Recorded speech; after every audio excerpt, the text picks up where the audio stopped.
बंगाल में आज फिर बंपर मतदान हुआ। फलता में 88% वोटिंग हुई है, लेकिन खुद को फलता का पुष्पा बताने वाला टीएमसी कैंडिडेट जहांगीर खान ना तो वोट डालने पहुंचा और ना ही कहीं चुनावी सीन में दिखा। जिस फलता में पिछले 15 साल से टीएमसी का राज था, वो फलता पलट गया है। अभिषेक बनर्जी का डायमंड हार्बर वाला मॉडल ध्वस्त हो गया है। क्या फलता में टीएमसी को सबसे बड़ा झटका लगने वाला है? 12 दिन में शुवेंदु अधिकारी ने बंगाल को कितना बदल दिया है? आगे शुवेंदु बंगाल में क्या क्या करने वाले हैं, सब कुछ समझिए इस रिपोर्ट से।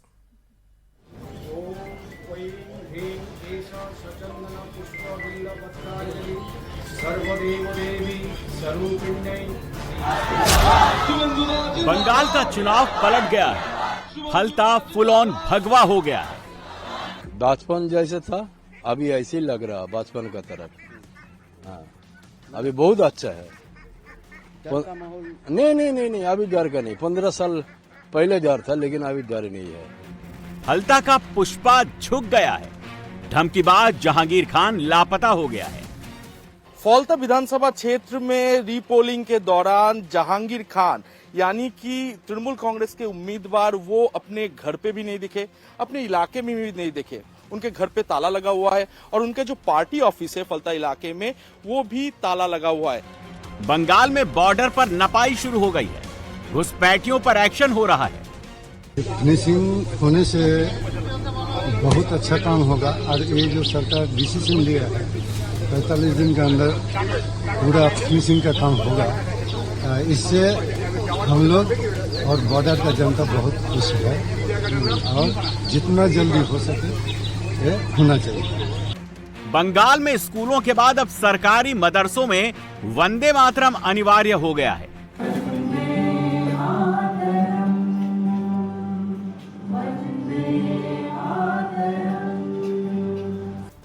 बंगाल में प्राइवेट स्टेडियम और स्विमिंग पूल बनाने वाले नेताओं की खोज शुरू हो गई है। बंगाल में काली कमाई से कोठी बनाने वाले सिंडिकेट के मेंबरों की भी फाइलें खुल गई हैं।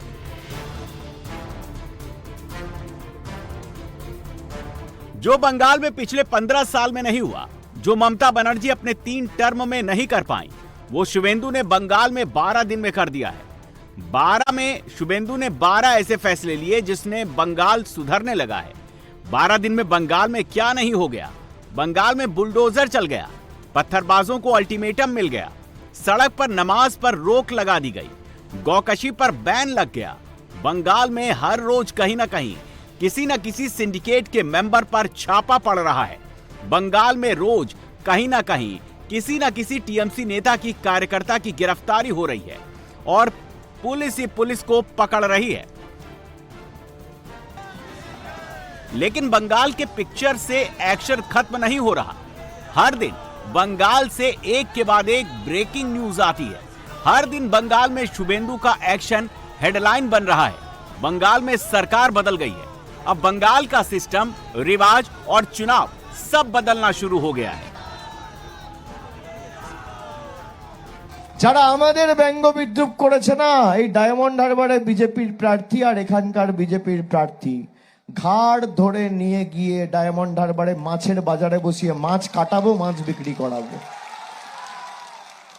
এখানে জাহাঙ্গীর আমাকে আস্তে আস্তে বলেছে, দাদা সব দিয়েছো, একটা বৈদ্যুতিক চুল্লি করে দিতে হবে। আমি ভাবলাম 4 তারিখ ফল বেরোনোর পর কিছু লোক তো হার্ট অ্যাটাক করবে, তাদের সৎকারটাও ভালো করে করা আমাদের উচিত। করে দেবো, আমি কথা দিয়ে যাচ্ছি, লড়াই করে যত দ্রুত সম্ভব বৈদ্যুতিক চুল্লি হবে এখানে। ये वही फलता है जहां अभिषेक बनर्जी बीजेपी को हार्ट अटैक दिलवा रहे थे, इलेक्ट्रिक शमशान घर बना रहे थे। लेकिन फलता में जो भीड़ पोलिंग बूथ पर नजर आ रही है, उसको देखकर करंट बीजेपी को नहीं टीएमसी को लग रही है। टीएमसी का कैंडिडेट तो वोट डालने भी नहीं आ रहा। फलता विधानसभा क्षेत्र में रीपोलिंग चल रहा है और रीपोलिंग इस वक्त हम लोग उसी बूथ पर है, 190 नंबर बूथ, जहां पर तृणमूल कांग्रेस के उम्मीदवार जहांगीर खां ये विधानसभा क्षेत्र से उम्मीदवार बने हैं। यही उनका बूथ है, इसी बूथ पे वो वोट डालते हैं। ये थोड़ा नाम का लिस्ट थोड़ा देखेंगे। सबसे पहले उनका नाम का जो लिस्ट है ये है जहांगीर खां, 264 नंबर उनका नाम का लिस्ट। लेकिन अभी तक इसमें वो वोट डालने नहीं आए हैं और इसीलिए टिक भी नहीं लगा हुआ है और उनके घर पे भी ताला लगा हुआ है और वो वोट डालने भी आज नहीं आए हैं। फलता में 285 बूथ पर रीपोलिंग हो रही है और हर बूथ पर सुबह से ही लाइन लगी हुई है। किसी चुनाव के रीपोलिंग में आपने इतनी भीड़ नहीं देखी होगी और न कभी फलता में ऐसी वोटिंग होती थी। लोगों को वोट डालने का मौका तक नहीं मिलता था। 15 साल बाद फलता में लोगों को वोट डालने का मौका मिला है। पहले वोट नहीं दे सकता था, यहाँ आने ही नहीं देता है, वहाँ से रोक देता है। क्या करते थे वो लोग उस टाइम पे? उसका दल बल है, गुंडाबाजी है, वहाँ वोट देने आता है, वहाँ रोक के देता है, बोले नहीं जाना होगा आपको, आपका वोट हो गया। आज अब खुद आके वोट हाँ, खूब आज खुशी है, हम देख के आज खूब खुशी है। फलता में जितनी भीड़ वोटर्स की है उतनी ही सिक्योरिटी है। इस बार बूथों पर दोगुनी सुरक्षा कर दी गई है। पहले हर बूथ पर 4 जवान तैनात होते थे, इस बार 8 जवानों की ड्यूटी लगाई गई है। हर बूथ की सीसीटीवी से मॉनिटरिंग भी की जा रही है। भारी सुरक्षा बल यहाँ पर तैनात किया गया है और इसी सुरक्षा के बीच इस जगह पे वोटिंग चल रहा है, क्योंकि पिछले बार यानी कि 29 अप्रैल को इसी जगह पे वोटर सभी ये आरोप लगाए थे कि उनका वोट डालने से मना किया जा रहा है, उनका खुद का वोट खुद नहीं डाल पा रहे और जिस वजह से वो रीपोलिंग के लिए लगातार गुहार लगाते गए। उसके बाद चुनाव आयोग से ये रीपोलिंग करवाया जा रहा है आज, और आज शांतिपूर्वक तरीके से फलता विधानसभा क्षेत्र के अलग अलग बूथ पे वोटिंग चल रहा है। फलता में वोटिंग के वक्त इतनी सिक्योरिटी लगी थी। फलता में दोबारा चुनाव क्यों हो रहे हैं, अब इसकी वजह समझिए। फलता पश्चिम बंगाल के डायमंड हार्बर लोकसभा का हिस्सा है। डायमंड हार्बर ममता के भतीजे और अभिषेक बनर्जी की सीट है और फलता से टीएमसी का उम्मीदवार जहांगीर खान है। जहांगीर अभिषेक बनर्जी का राइट हैंड है। फलता में इससे पहले 29 अप्रैल को वोटिंग हुई थी। 29 अप्रैल की वोटिंग में फलता में जहांगीर खान के गुंडों ने गड़बड़ी की। कुछ बूथ पर ईवीएम में बीजेपी के बटन पर टेप चिपका दिया गया।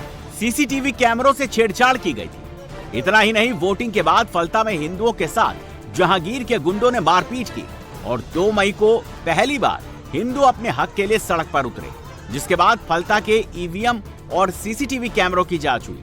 जांच में पता चला कि कम से कम 60 बूथों में छेड़छाड़ की गई, जिसके बाद अब फलता में दोबारा वोटिंग हो रही है। लेकिन इस बार जहांगीर खान कहीं भी चुनावी सीन में नजर नहीं आ रहा। जहांगीर खान चुनाव से मौखिक रूप से अपना नाम वापस ले चुका है। अब वो न तो वोट डालने आ रहा है, ना ही फलता में जहांगीर नजर आ रहा है, ना ही जहांगीर के गुंडे। 20-30 बार 40 बार से आगे से ये जो वोट हुआ ना, बढ़िया से वोट हो रहा है। हाँ, ये जो वोट हो रहा है जिंदगी में भूलेगा नहीं, कि गंजम फेंजम हुआ नहीं। पहले क्या होता था? पहला बहुत मारपीट, बहुत मराठा बहुत ये होता है। बंगाल कितना बदल गया, फलता में कितना बड़ा परिवर्तन हो गया, इसका अंदाजा इस बात से लगाइए कि ये वही फलता है जिस फलता में कभी कमल नहीं खिला। इस सीट से कभी कोई बीजेपी नेता विधायक नहीं बना और इसी फलता में लगातार 3 बार टीएमसी का कब्जा था। जब से ममता सत्ता में थी, फलता में टीएमसी ही जीत रही थी। 2011 के चुनाव में टीएमसी ने 27,661 वोट से जीत हासिल की थी। 2016 में टीएमसी को 23,580 वोट से जीत हासिल हुई थी। 2021 में टीएमसी की लीड 40,774 वोट की हो गई थी। फलता में मुकाबला टीएमसी और लेफ्ट के बीच होता था। बीजेपी इस सीट पर तीसरे नंबर की पार्टी रही है, लेकिन इस बार फलता में मुकाबला टीएमसी के जहांगीर खान और बीजेपी के देवांशु पांडा के बीच है और इसी सीट पर शुभेंदु ने सरकार बनने के बाद पहली रैली की है। फलता से शुभेंदु ने 1.5 लाख से ज्यादा वोट की विक्ट्री मांगी है। फलता में जीत हार हमेशा हिंदू वोट तय करता है। फलता में हिंदू 67% और मुसलमान 33% हैं और फलता में कभी कोई मुसलमान विधायक नहीं बना। टीएमसी ने पहली बार जहांगीर खान यानी किसी मुस्लिम उम्मीदवार को प्रत्याशी बनाया। जहांगीर खान का मुश्किल और भी ज्यादा बढ़ते हुए जा रहा है, क्योंकि उनके खिलाफ अब ईडी में कंप्लेन दर्ज करवाया गया है। 2021 साल में बीजेपी के उम्मीदवार विधान पारुई ने ईडी में जाकर उन्होंने जहांगीर खान के खिलाफ कंप्लेन दर्ज करवाया है। इस वक्त विधान पारुई हमारे साथ है। आपने क्या आरोप दर्ज करवाया है ईडी में? क्योंकि उनको खिलाफ बहुत सारी मनी लॉन्ड्रिंग का बहुत कंप्लेन आया था और बहुत सारी जमीन खरीद ले लिया। करोड़ करोड़ रुपया का मालिक हो गए। जो उनका जो रोजगार है उनके साथ तालजुल नहीं है। तो इसलिए 2022 साल में एक कंप्लेन हुआ था डीएम के पास, 200 करोड़ का घोटाला का उनको खिलाफ एक कंप्लेन था। तब डीएम साहब साउथ चौबीस परगना का एसपी को ऑर्डर दिया था इन्वेस्टिगेशन के लिए। कोई इन्वेस्टिगेशन नहीं हुआ। फलता के चुनाव के नतीजे 24 मई को आएंगे, लेकिन शुभेंदु पहले ही जीत का दावा कर चुके हैं। शुभेंदु तो बंगाल में 1 लाख और 1.5 लाख के मार्जिन की बात कर रहे हैं और अब वोटिंग का ट्रेंड देखकर बीजेपी कह रही है कि जीत का मार्जिन इतना ही रहने वाला है। वो सब वोटर कार्ड आधार कार्ड सब उठा लेता था, तब भागा देता था इलाका छोड़, वोट नहीं होने देता था। बट अब तो वोट हो रहा है, सब खुशी से वोट दे रहा है। तो वोट जब देगा तो सब वो तो बीजेपी तो आएगा ही और 1 से 1.5 लाख मार्जिन से जीतेगा और ये लोग 5 से 7 हजार वोट से ज्यादा नहीं पाए। बंगाल में सिर्फ चुनाव नहीं बदल रहा। अगर 12 दिन के एक्शन को ध्यान से देखेंगे तो ऐसा लगेगा जैसे कि बंगाल में कोई एक्शन ड्रामा और सस्पेंस से भरपूर क्राइम थ्रिलर चल रही हो। बंगाल में पिछले 15 सालों से सिर्फ बूथ पर कब्जा नहीं हुआ है, बल्कि बूथ पर कब्जा करके करप्शन वाला पूरा सिंडिकेट खड़ा हुआ था और सिंडिकेट में हर मेंबर काली कमाई से महल बना रहा था। इस आलीशान कोठी को देखिए, जहां ये सफेद आलीशान महल नुमा कोठी बनी है। 3 साल पहले यहां जर्जर ईंट का छोटा सा मकान हुआ करता था। उसी मकान की जगह ये चमचमाता हुआ महल खड़ा किया गया। 28 एकड़ में बनी ये सफेद कोठी किसी गुंडे या माफिया की नहीं, किसी नेता या मिनिस्टर की नहीं, बल्कि ममता बनर्जी के खासम खास और कोलकाता पुलिस के डीसी रह चुके शांतनु सिन्हा बिस्वास की है, जो ईडी के शिकंजे में है। सोचिए, क्या कोई पुलिस वाला सिर्फ अपनी सैलरी से इतना बड़ा महल खड़ा कर सकता है? शांतनु सिर्फ ममता के खास सिपह सालार नहीं थे, बल्कि कोलकाता के सिंडिकेट के छोटे सरकार थे। सोना पप्पू से जैसे सरगना को पूरा प्रोटेक्शन देते थे और बदले में प्रोटेक्शन मनी लेते थे, उसी प्रोटेक्शन मनी से ये आलीशान कोठी बनी है। बंगाल में सिर्फ प्रोटेक्शन मनी वाला खेल नहीं चल रहा था। 15 साल से बंगाल में खुलेआम करप्शन और कटमनी का खेल चल रहा था और सबको इस काली कमाई में अपना हिस्सा मिल रहा था। इस क्रिकेट स्टेडियम को देखिए, एकदम इंटरनेशनल स्टाइल में बनाया गया है। लाइट, कैमरामैन, पवेलियन, ग्राउंड, सब कुछ इंतजाम किया गया है। लेकिन ये बंगाल का कोई सरकारी स्टेडियम नहीं, ये टीएमसी के नेता और स्टेडियम पंचायत समिति के पूर्व कार्य अध्यक्ष माहिम शेख का है। सोचिए, टीएमसी के एक पंचायत स्तर का नेता माहिम शेख ने बंगाल में अपना प्राइवेट स्टेडियम बना लिया। इतना ही नहीं, पार्किंग, स्विमिंग पूल, बगीचा, क्लब हाउस और सभी प्रकार की सुविधाएं मौजूद हैं। सोचिए, कटमनी का सिंडिकेट कितना बड़ा है। 15 साल में बंगाल को कितना लूटा गया। और अब शुभेंदु सिंडिकेट की इसी करप्शन वाली लाइन को काट रहे हैं। रेड, बुलडोजर और गिरफ्तारी बंगाल में ताबड़तोड़ चल रही है। और अब शुभेंदु ने बंगाल में रोहिंग्याओं और घुसपैठियों को बंगाल से परमानेंट ट्रैक, ट्रेस और डिपोर्ट करने का प्लान तैयार कर लिया है। बंगाल में 600 किलोमीटर सीमा अब भी बिना फेंसिंग की है, जिस पर शुभेंदु ने बाड़बंदी करवाना शुरू कर दी है। सिलीगुड़ी में चिकन नेक वाले इलाके में फेंसिंग के लिए 27 किलोमीटर जमीन बीएसएफ को सौंप दी गई है।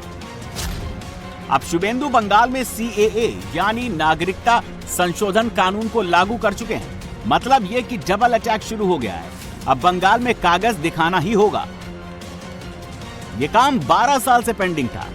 12 साल ममता अपने मुस्लिम वोट के चक्कर में कुंडली मारकर बैठी हुई थी, लेकिन शुभेंदु अधिकारी ने 12 दिनों में इसे क्लियर कर दिया।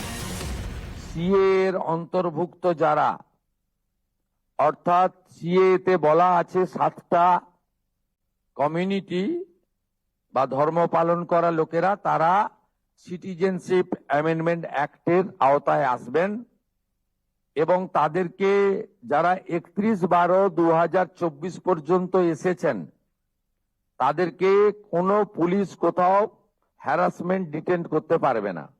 সিএ এর আওতায় যারা নেই তারা হলেন কমপ্লিটলি অবৈধ অনুপ্রবেশকারী ইনফিল্ট্রেটার্স।